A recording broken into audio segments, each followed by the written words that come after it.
What up, and welcome to another episode of Creeps to the Crypt. I'm your host, John, and along with me, as always, is my co-host. Other Alan. Glad to be back. Yeah, I had a pretty rough day You today. sound excited. Well, this girl found out that I was texting this other. Well, I was talking to this girl for a while, right? And I liked her because I liked the way I don't know. I liked the way she looked at me. But she just recently found out that I've been talking to somebody else on the side. But Oh, she doesn't understand. Like the other girl I'm talking to is not responding to me. So like, there's nothing there. You know? So. well, that the idea that you are is what's gonna get them. Yeah, but I'm never gonna meet the person in real life. Oh, I see. Yeah. So I don't know why she's mad.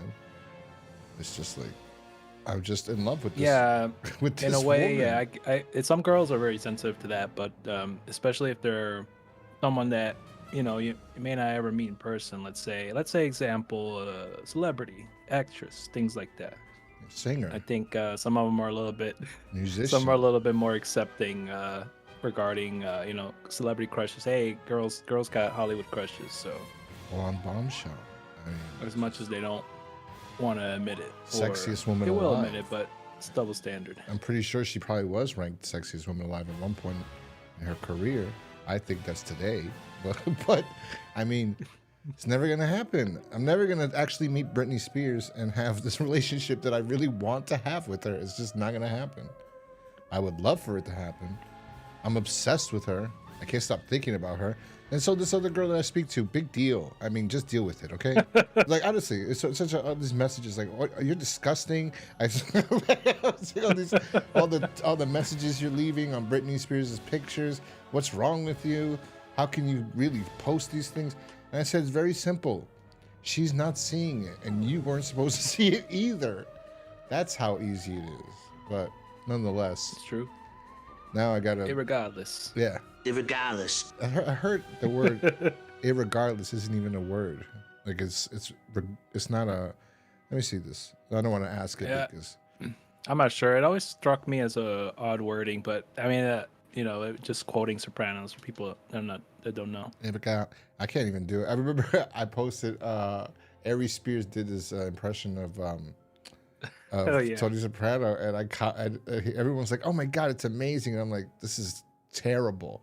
I was like, "This is the worst thing I've ever heard in my life." I said, "It's awful," and he responded, and he was like, "There's always one."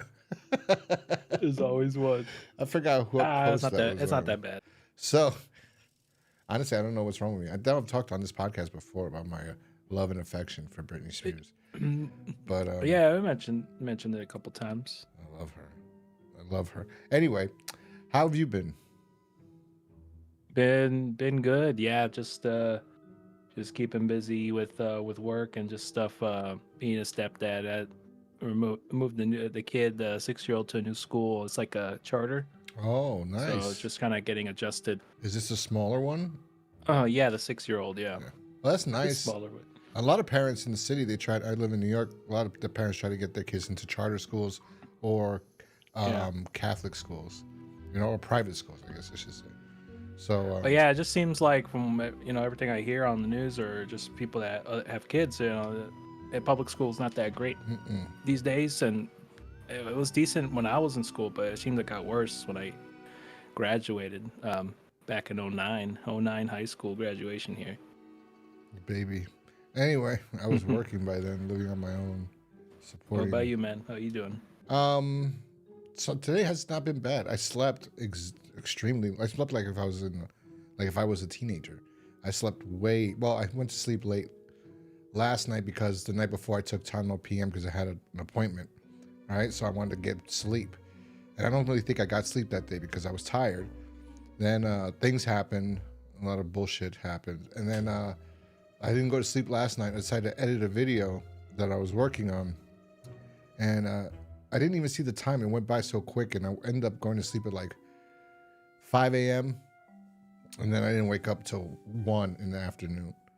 So that was magnificent. I have not slept that long. I normally wake up every few minutes, like not every few minutes, every like 3 hours. I'll wake up, go to the bathroom, then go back to sleep. Get up and yeah, go to the bathroom and then smoke a cigarette outside and then come back home and go to sleep. You know what I mean? Like I don't smoke in my house. So to sleep straight through for I don't know how many hours I was beautiful. So today was a great day just for that. Just for that. So I've been pretty quiet besides that. And then was decided to watch this episode. I read the comic first to this episode that we're going to be talking about today. So we're going to get to the show right now. We're going to start talking about the show, which is why everyone's here. And again, remember, people, there's a reason why when we delay getting to the show, there's a reason for it, at least for me. So I don't know about Alan, how he feels about this episode. Well, I'd hope, you know, people get the hint at this point, you know, with some of the ones that we utterly trashed. And I mean, I forgot which one it was. I think it was our Undertaken Parlor. I think that might have been one of our shorter episodes, right? The Reluctant Vampire thing is like the shortest episode. Yeah. Yeah, I think that's the shortest see. we ever did. Undertaking Parlor is actually pretty long, surprisingly. But this one is just... anyway, this episode is titled Deadline. We're talking about Season 3, Episode 12, Deadline of Tales from the Crypt. It was directed by Walter Hill, who's an executive producer. He directed the first episode of the series about the Executioner. I was going to call him the Electrocutioner, which I should, but the Executioner. Then he did Cutting Cards in Season 2, which was a good episode, I think. I also went back to watching that first episode, and it's not bad. It's entertaining, and it sets a tone, but it's just not the tone like I don't know. Like I still think the second episode, All Through the House, should have been the first one. I honestly do. I think that would have been like, oh, you know, this is what Tales from the Crypt's all about, like this. But it's not a bad episode. I rewatched it and I was like, oh, it's not that bad. Cutting Cards I liked a lot in Season 2. Something about the music and the way he directs. So this episode, yeah, Deadline, he directed this. And the writer of this is Mae Woods. She is a Nepo child. Not a Nepo child. She's a Nepo amigo. That's what I'm going to call them, Nepo amigos. Because she's just his assistant. In every film he's ever done, she's been his assistant to the director. That's it. And she got to write a script. And she wrote this one. And this one's based on a comic that was also... We'll talk about it.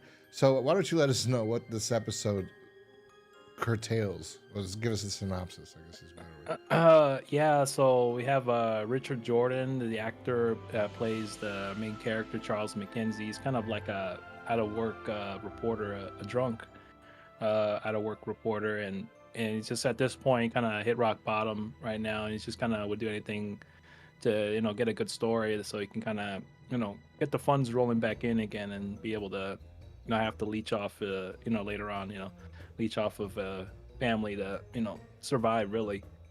And yeah, and then he ends up meeting this chick, and you know, they hit it off for a little bit. Well, he hit it off a bit. We'll kind of get into that dynamic there, but that's kind of like the synopsis really. You know, things kind of start to unfold later on as the episode goes on, which we'll get into.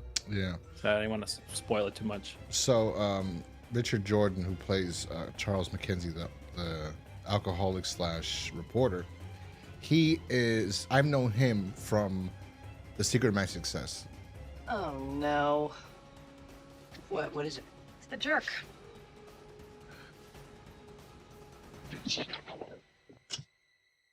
My husband. My uncle. Your what? Oh God, that makes you. Auntie Vera? Oh.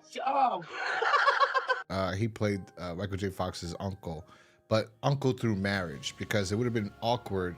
Maybe the writer really wrote it this way originally, where Michael J. Fox's character leaves Kansas, I guess, or wherever he's from, goes to the big city, wants to get a job, and his mom's like, well, why don't you ask Uncle Howard? And he's like, oh, Uncle Howard. But Uncle Howard isn't really Michael J. Fox's uncle. He married Michael J. Fox's aunt, but I guess she passed away, and then he remarried somebody else, and now he's very big and successful. So I don't know why they would say go ask Uncle Howard. Like, he would be like, kid, we're not related anymore. Like, go get out of here. But he was good in that film. In here, he has a New York accent. Interesting New York accent. So Yeah. Also in this episode is two people that are very recognizable. John Polito, who plays Nikos. Nikos is he owns a diner in this. We'll get to it later. But John Polito, I think I say Pilato, Pilato. He's very famous. Okay. Anyway, moving on. John Capodice. I can't exactly. I know him from. Yeah, he's from. Where is he from? Hey, Ventura! Ventura! Make any good collars lately, or were they niches?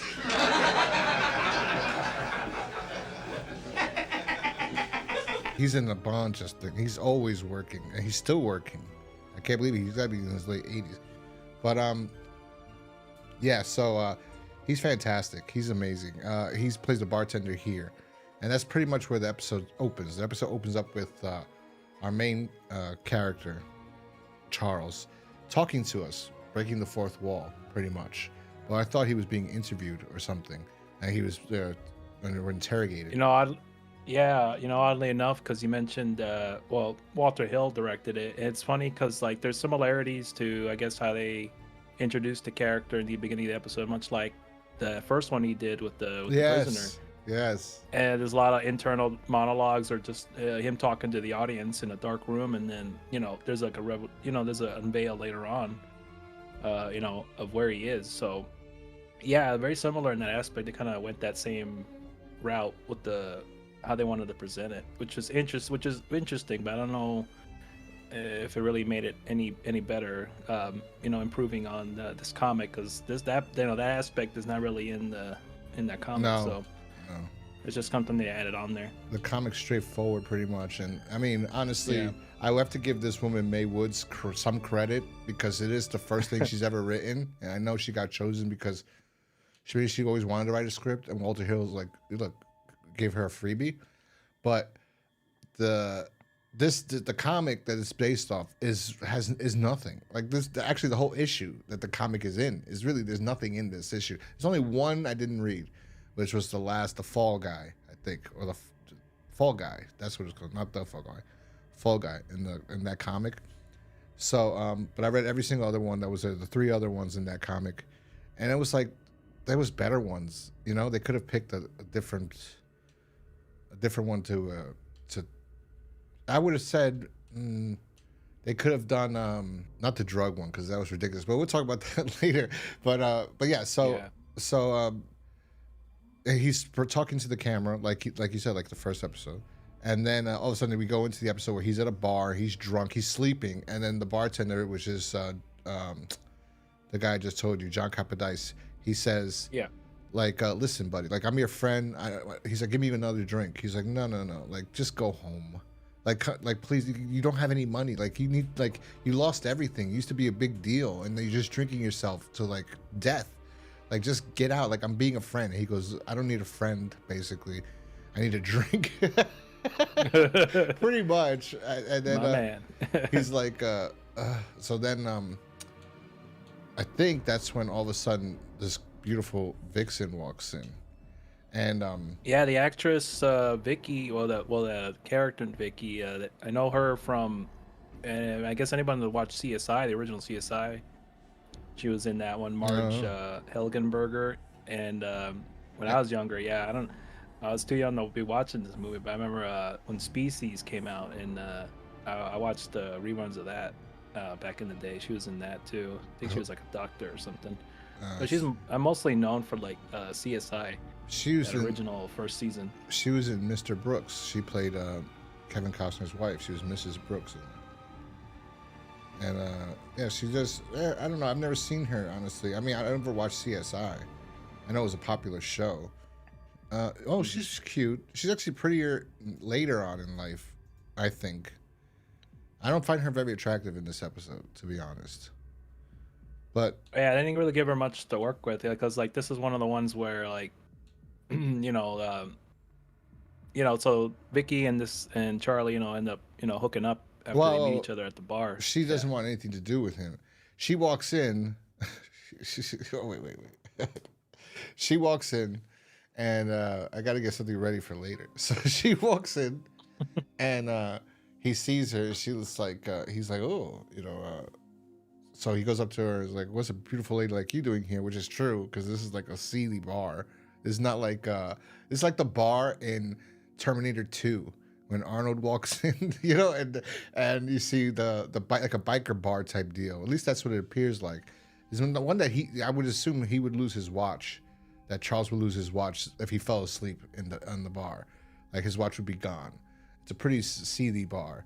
Anyway, so he approaches her, and yeah, she's kind of dismissive of him because she's like a slut basically. Like she goes out and she bangs guys, and all the time. Like that's what she likes. That's why she gets excitement.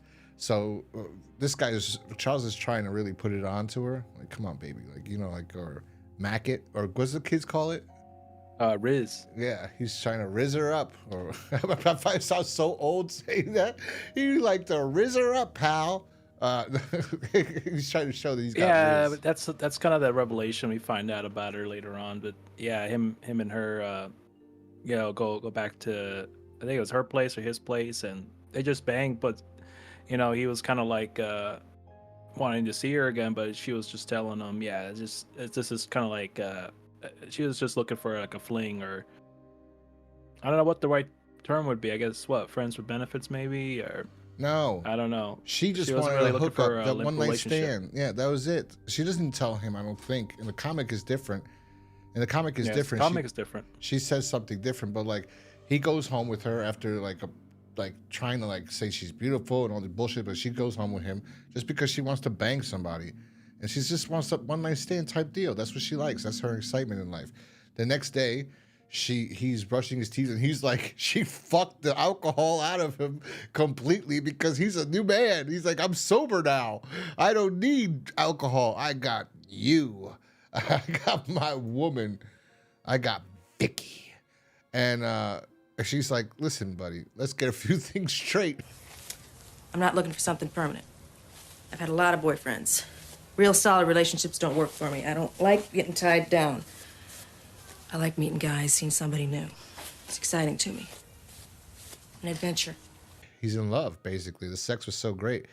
He's like, I had a great time last night, I forgot what else he says. Like, I don't know if he says like we should meet again or what, technically, Something like that. Yeah, he's kind of saying, yeah, we should do it again or take you out to dinner. In the comic, in the comic, he was already kind of in love at yes. that point, the start of it.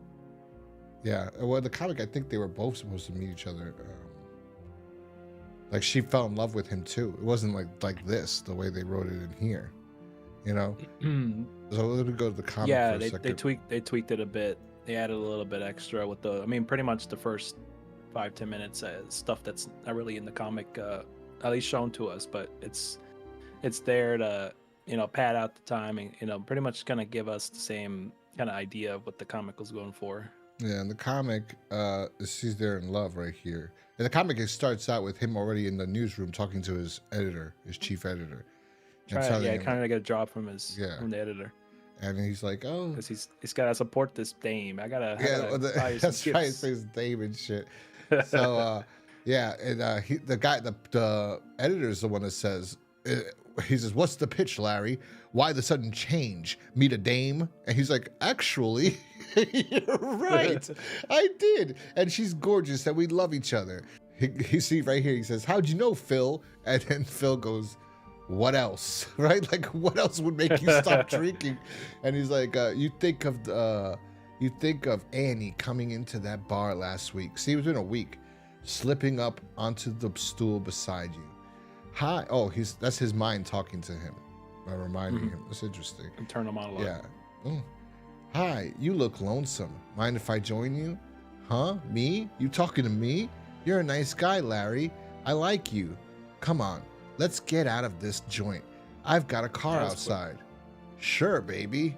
She picked the fucking drunkiest drunk she could find in the bar, and she was like, let's go. I'm a nice housewife from the 50s, because that's exactly what she looks like. And like, let's go. We gotta be quiet. Let's not ask any questions about each other. Larry, no last names. No phone numbers. Let's just enjoy tonight with no yesterday and no tomorrow. Thanks, Annie. Hey. I'm glad you understand. Understand what? You wouldn't even remember her name anyway, but she banged the crap out of him the same way. It was so good that he decided to quit drinking and wanted to get a job because he needs money to take her out again because he wants to go out with her. She says, Larry, darling, meet me next Tuesday, same place, same time. I love you, Annie. See, and that's the difference between this comic and the episode, because I do not remember her saying, let's meet. She was like, I have no intention on seeing you ever again. And he's ready to go for, he goes back to his job and he goes to his editor. And he's like, look, I met this girl. She made me see that I've been wasting my time, wasting my life. So all I want is another chance. I want to get back to it. You know, I'm a good reporter. And supposedly in the comic, he was a great reporter at one point in his career. And I don't know. I don't think his editor or anybody would give him a chance to come back and see what they could do. But he wants to advance in his payment, at least in the comic. I don't know if in the episode that's what he wanted. So he's trying to get a story. And that's the whole episode. It's pretty much he's going out of his way looking for a story. He can't get a story. And then he ends up at a diner. Why don't you tell us what happens? Oh, well, he does see her again, right? Yeah, they see each other again, but that's kind of like what I get out of Vicky's intentions. She's just looking to bang, as far as we know, from Charlie's perspective. So he's just working the phones, calling everybody he knows that try to get anything going on, coroners, whatever, but nobody's got anything for him, or they probably don't want to give anything to him because he probably fucked them over. That's what I gathered from some of the back and forth on that. So he's utter mess again. He gave up and he's like back to the bar trying to get a drink from the bartender friend he's that not, he has. He's not. He's telling her because she was there. So he's like, I changed my life around and all this stuff. And she's like, kind of like, all right, like, I don't care. I don't want to know any of this information. You know, I just wanted to hook up with you. Let's hook up again. That's it. And then he's like telling everybody, I got my job back. I got an advance in cash. I'm turning my life around. And I'm quitting drinking today. He lied about that part because his boss never told him that. Yeah, I don't remember that at all. So then she's like, whatever. Then it just cuts to, he's in bed like, oh, that was so magnificent. And she's getting up like a man, smoking a cigarette. And she's like, a lot of people got, he says a lot of people got real prejudice against drunks. It's like, yeah, because they can't do the goddamn job when they're drunk. I'm acting too much like a boyfriend. This is a good thing. Let's not spoil it. I mean, I'm not asking you to move in and get married. Hell, I don't even know your last name. Right. No last names, no phone numbers. Let's just enjoy being here, okay? And Charlie's back at work on the phone, working up. It's like, but it seems like this is like a boiler room, or like a Wall Street office where people were screaming like, "Hey, I need the facts here. I need 300 shares of this or whatever." Like it seems like you're on Wall Street instead of a newsroom. Yeah, like Wolf of Wall Street. Yeah, it's just chaotic in there. Yeah, it's crazy. Anyway, yeah. So this episode sucks. I mean, this episode's boring, pretty much. I'm just gonna admit it now. I don't know how much time is left. No, I mean we're almost there. No, we're done. I mean, because look, after he's on the phone, after he meets up with her a second time and they bang, he's trying to get. He can't get anything. He can't get a story. So then he leaves. He goes to the bar again, and he's like, "Give me a drink." I had a terrible day. Like, dude, it's 9. He's like, no, it's 9 a.m. or 9. It's 9 o'clock. Still got time. I know, right? It's 9 o'clock. I think it was 9 p.m., but it made it seem like it was 9 a.m. or something. He was like right there. Yeah, it's because it's inside. It just looks dark, but it's like by 9 in the morning. Yeah. So then he won't give him the drink. I don't think, right? I don't even remember. This episode sucks so much. I don't think he gave him a drink. Oh, which is pretty. It might actually been 9 at night because he after that. He couldn't get a drink from the bartender. He goes to the diner. Yes, that's what I'm saying. It looked like it was dark outside. Yeah, it was night. So he goes to the diner because he doesn't get the drink from the bartender. Won't give it to him. He goes to the diner. He meets Nikos, who is the Italian guy from everything. And he's doing a terrible accent. Oh Lord, this guy's a good actor, good character actor. But normally when it's like Italian, he's like Mr. Italian. That's what I know him as. He's always or Mr. Obnoxious. Those are the two characters he normally plays. And here he's trying to be Greek. It's okay. It's like, but Yeah, it's he like sounded Greek. You don't pay these guys off, they kill you. That's all there is. Those goddamn bureaucrats, they work for the city. They're all crooks. They all got their hand out, you know what I mean? Yeah, I know what you mean now. Could I read my paper in peace, huh? Sure, no problem. So then he goes to the back, and then you hear an argument. And you tell us what happens from here. Yeah, like I said, he heard an argument in the back because he went to go do something, and it looks like it was an argument between him and his wife, or him and his significant other. And next thing you know, yeah, you hear like a thud or a crash, and it just goes silent. And then Charlie goes to go check it out, and he comes out. Nikos comes out crying and everything, and Charlie goes in and to take a look what's going on, and just sees this a lifeless body on the floor. No, Nico comes out and says, "I killed her. I killed her." Oh, right, yeah. And then he goes and he sees the body, and then he's like, "Oh my god!" And then he goes, "You want to talk about it?" He's like, "Oh, she's a 13." Oh, he's got the scoop he needed. Yeah. And then he tells him, he goes, "You don't understand. She's." You fucking whore! I put Vicks on my nose because it's allergies. But she basically tells him. He basically tells Charlie that she's a whore. She goes out every night drinking. I married her when she was young, but she's still young compared to him. And that she, all she does is she goes out. Last night, I'm positive that she went out. I don't think he said he hired He said like he should go out to bang whoever, like homeless guys, bums and winos dudes at the bar. Yeah, bums and winos, which is drunks. But it's hilarious that she would go out and bang bums. I can imagine. I bet you there are people. Jesus. I bet you there are people with this problem. That women too and men, that they'll go sure. and they'll look for a bum on the street that says, "Hey, baby, why would you do that?" Oh, for them it's like also the danger of catching something too. Sick fucking perverts. He tells that the Nikos is crying, "God help me," all these things. Charlie's writing, he's like, "I got the best story ever. I'm back, baby. And I'm gonna go home after I phone this in so they could write it. I'm gonna show Vicky the next day this article that I wrote, and she's gonna wanna blow me and settle down in my shitty apartment, and we could be together forever." So he goes to make the phone call, and all of a sudden he hears coughing, right? And or movement, and it's the girl. He looks at her, he's like, "Oh, Vicky, it's Vicky!" Dun dun dun. That's the big shocker of this episode. It's Vicky. She's alive. And this is why he's calling in. And he said something like, "How could you?" Right? Is that what he said? Yes. How could you what? Which was random. Yes, so random. See, in the comic is different. In the comic, when this happens, after Nikos talks to him and tells him that, or whoever the guy is in the comic, that he killed his wife, that she's a whore and all these things, and that she married him young, and that she spent all his money, she was a gold digger. Mm-hmm. In the comic, then later, she wants to go out because he's in the store. He doesn't even see the owner of the restaurant. He's in the store waiting for service, and he hears this argument, and the girl dies. So he's like, "Oh my goodness." So when he calls the cops. I think he calls the cops first to report the murder. And then he's on the phone. He calls his office, right? "Hello, desk."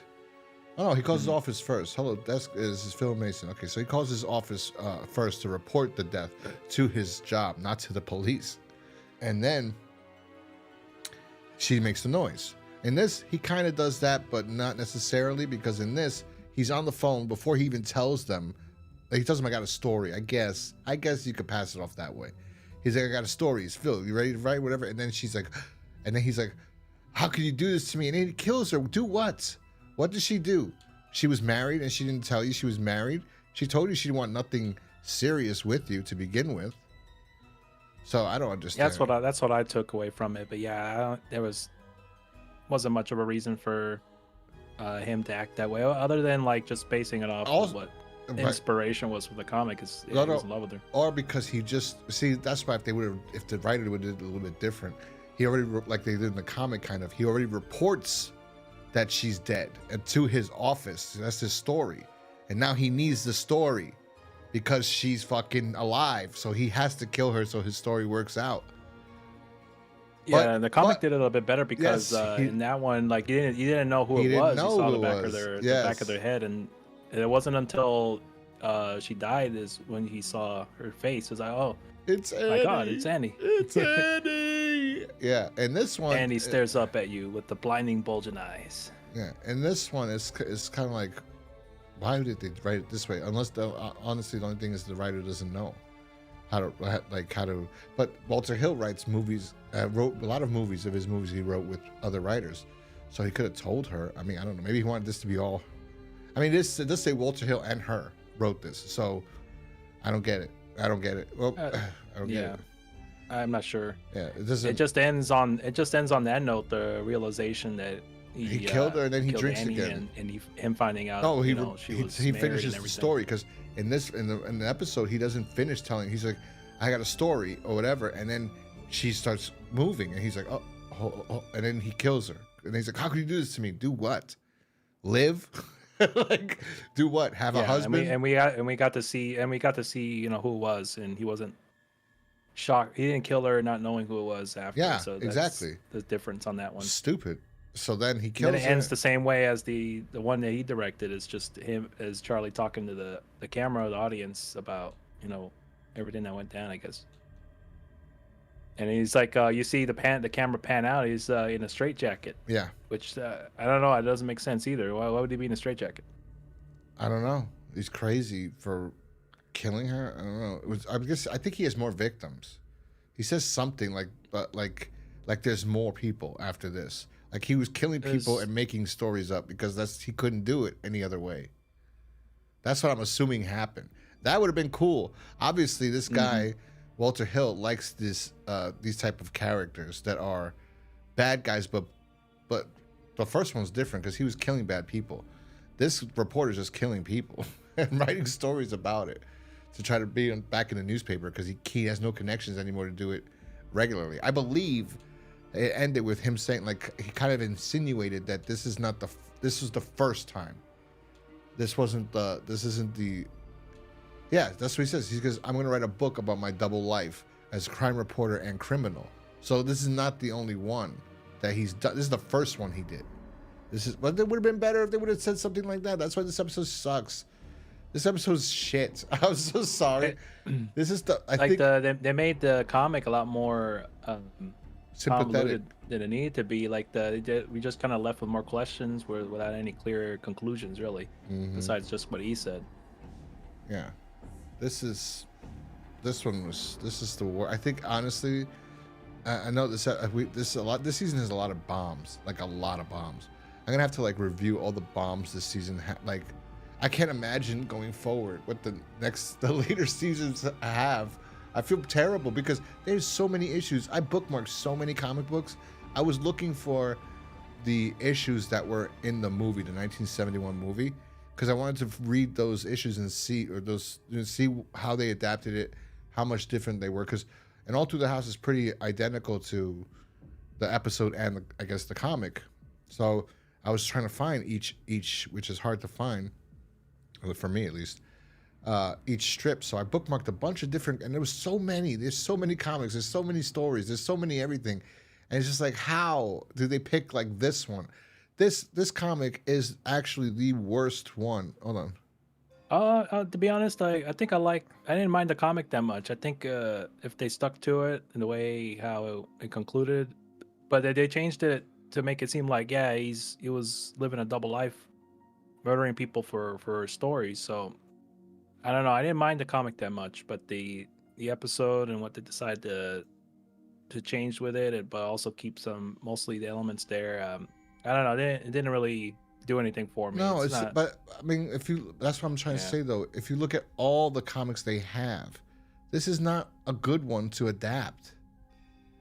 And this is just what Walter Hill liked. Ones like this, I guess. Yeah, I agree. I wouldn't have done. I wouldn't have adapted this one. And I even- would have adapted the one later on in that Yeah. in that issue I talked to See, you about. this one's another. This is propaganda. This is what is the monkey in this issue. This is about drugs. This is 1950s PSA about how marijuana leads to marijuana.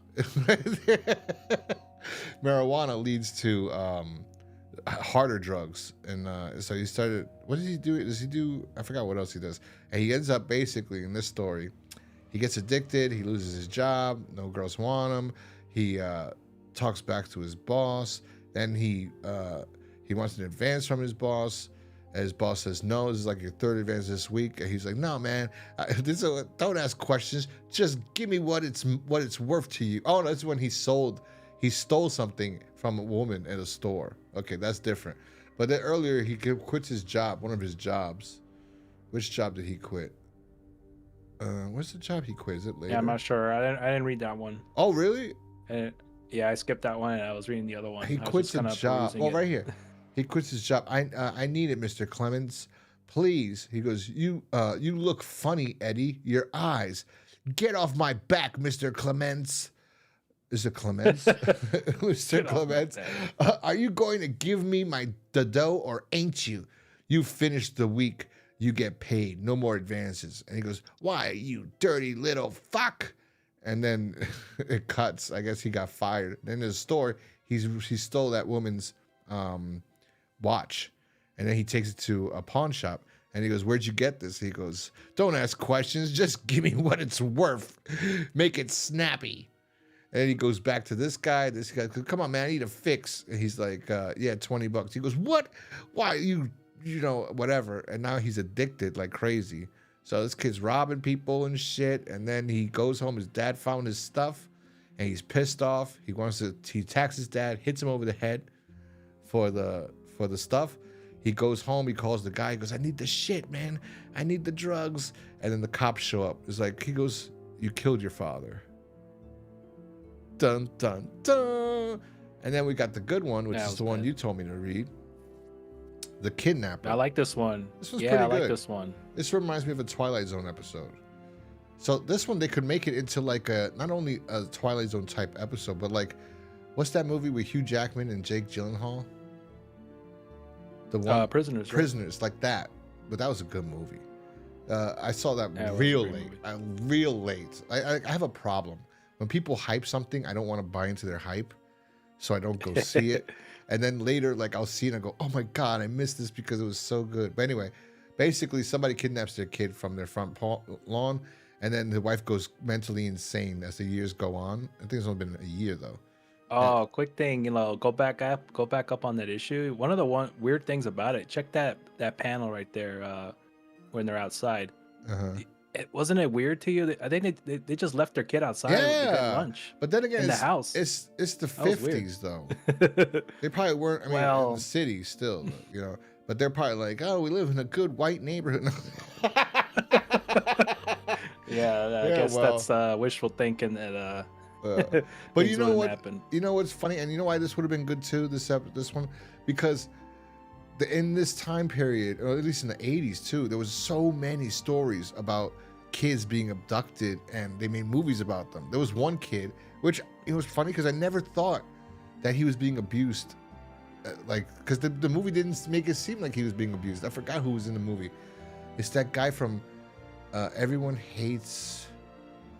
Parker Lewis Can't Lose. I think the guy who plays Parker Lewis Can't Lose, whoever that actor is, he was in a TV movie when I was a kid about a real life story about this kid who got kidnapped or abducted, and lived on his own, lived with this guy for years, and they don't make it seem like anything happened until now. You know, years later, they're like, yeah, he was molesting this kid, right? And then he just said he wanted another kid.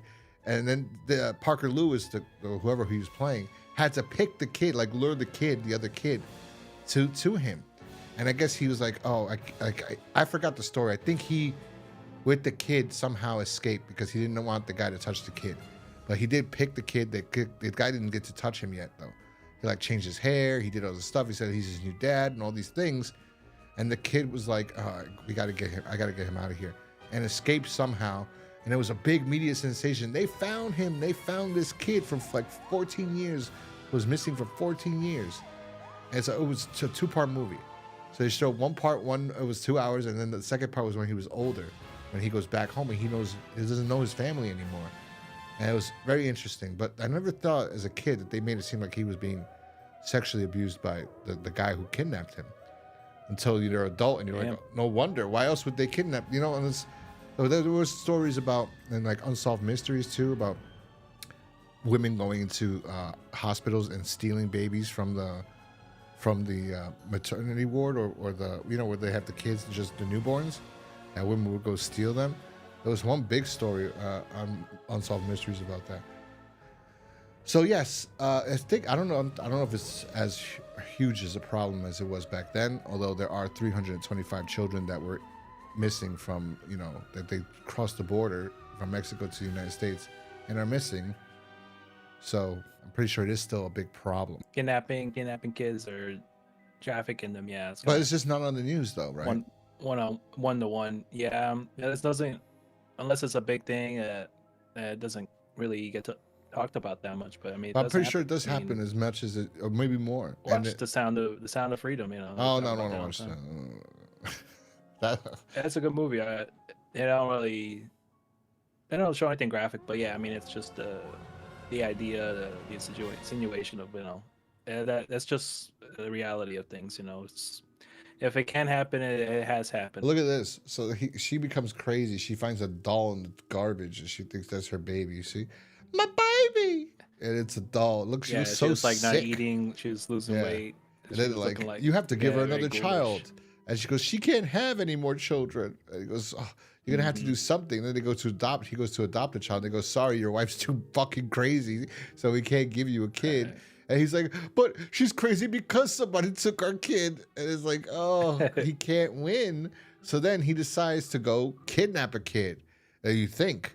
And then everyone goes crazy. Kidnapper. And then they beat him and they kill him just to find out that was his kid. Yeah, the kid had like a birthmark on his hand, and that's how you found out it was his kid, because they mentioned it earlier in the issue. Yeah, that was a good one. That's a much. I don't know why Walter Hill decided to adapt that other story instead of this one. I would have preferred that. That would have been much better. It reminds me of the Twilight Zone episode, because the neighborhood attacks him and kills him. So it's like Monsters in Mulberry Street, or no, Monsters at Maple Street. That reminds me of that. Oh yeah, I remember that one. Yeah, that's a classic one. Yeah, because they're turning on each other and things, but it's like, oh, they all go and help, and they beat this guy and they kill him, but just find out that the baby was actually his baby. That this woman kidnapped the baby a year ago from them, and maybe he saw, because he checked out he was like, oh my god, he saw that it was his kid. I found our child, and then. Poor guy. That's a good story. That should have been adapted, actually. That would have been much better. Yeah, I wish we could talk to Walter Hill, you know, what the idea was behind adapting that issue. Still very curious about that one. Or at least how they went about picking them, or if most of them, you know, they were given free reign to pick whatever. I don't know, but and just do it. He likes how it worked behind the scenes on that. He likes weird things. I will say, because I mean, I looked at because I actually have never really watched a movie of his besides Red Heat, and I don't remember that. I watched it when I was a kid, right? So, The Warriors. See, I like that movie. See, but I have not seen any of his movies. I've not seen The Driver. I've not seen Hard Times. I've not seen The Long Riders or Southern Comfort. I was looking at these. And 48 Hours, I never liked it as a kid. It was always on TV. It's like one of those things where if it's always on television, I'm like, oh, I don't want to see this. I would see parts, and I'm like, I don't want to see this anymore. Because Nick Nolte was such an asshole to Eddie Murphy. Whenever I would watch it, I go, I don't want to see this. I like Eddie Murphy. So like, I never really got into that. But I've seen Red Heat and The Warriors, and those are two movies. Well, I can't say Red Heat because I don't remember it. But The Warriors is fantastic. So, I mean, but he's got some highly, like, according to people on IMDb, a lot of these movies are high rated. You know, all of his earlier things are very highly rated. And then, like most directors, it goes downhill afterwards. But I would like to know what happened, why he picked this one. Oh, like, there has to be some reason. But anyway, yeah. So what would you give this episode? Good question. I'm trying to remember. I think I gave the last one we reviewed 2.5. I'd say, I don't know. This one's not the worst episode. I think that's still for this season. I think that's still that Vampire Assistant. I wasn't a big fan of that one. Or you could say the Undertaking Parlor 2 is a pretty rough one to get through. Well, the effort was made. It was faithful for the most part to the story. It changed a few things, I guess, to pad out the time, really, because the first 10 minutes really didn't happen in the comic. I guess up until he met that chick and they after they banged and everything. Cause yeah, so I don't know. This is a hard one. I'm gonna say 2 out of 5 on that one. Yeah, I'm gonna say 2 out of 5. I'm gonna say 2 out of 5. I'm not gonna go into too much. It's just I didn't like it. I was thinking about even going to 1, but then you just reminded me that the Reluctant Vampire was worse. I'm like, yeah, that was worse. And this was better than bad. This was better than that. I will say it was better than that, and it was better than Undertaking Pallor. Because Undertaking Pallor had potential. Yeah. But this, I will say, the first time I watched it, I kind of liked it, and then I had to think about it, and my perspective has changed now that I read the comic and rewatched this it's probably like the third or fourth time I watched it. So I think I ended up liking it a lot less. So yes, 2 out of 5 I think it's a fair assessment on that one.